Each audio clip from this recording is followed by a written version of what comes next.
الحمد لله الذي خلق الإنسان وعلمه البيان. أما بعد فأعوذ بالله من الشيطان الرجيم.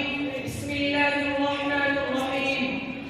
وقال في موضع آخر: اليوم أكملت لكم دينكم وأتممت عليكم نعمتي ورضيت لكم الإسلام دينا. وقال: لا إكراه في الدين. ہمیں پھر دین دعوت الہی عام کرنا ہے، جہالت میں پھر سے دبدبہ اسلام کرنا ہے. جس کام کے لیے آئے وہ کام نہ ملے، سر جائے تو جائے مگر اسلام نہ ملے. اسلام کو منظور نہیں، قرآن اگر دستور نہیں، پھر افسوس ہے اس آزادی پر. یہ ملک یہ لشکر کچھ بھی نہیں، کردار سے قومیں بنتی ہیں، انکار کی چکر کچھ بھی نہیں. قابل قدر مسلمانوں، اللہ کا سدا احسان ہے کہ اس نے ہم سب کو اسلام کی دولت عطا کی، اپنے پسندیدہ دین میں داخل کیا.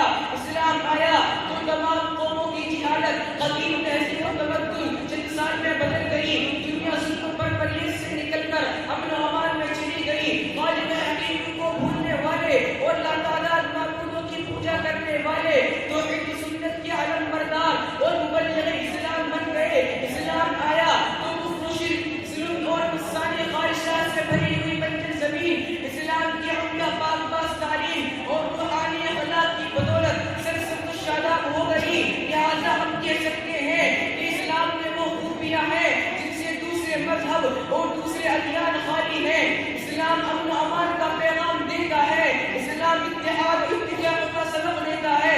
اسلام مظلوموں کو حق دلاتا ہے. اسلام کمزوروں کا انصاف دلاتا ہے. اسلام نے نہ کبھی ظلم کیا اور نہ ظلم کرنے کی اجازت دیتا ہے. اسلام نے امن توڑنے والوں کو اپنے سے دور کیا. اسلام نے بچھڑے ہوئے بھائی کو بھائی سے ملایا.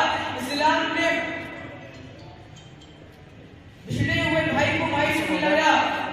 حاضرین کرام، آئیے آپ ذرا اسلام سے پہلے کا زمانہ دیکھیے.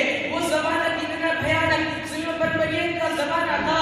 لوگ خالق حقیقی کو بھول بیٹھے تھے اور لاتعداد معبود بنا رکھے تھے. ایک دوسرے پر ظلم کرنا، دوسرے کا حق دبا لینا رسم و رواج میں داخل تھا.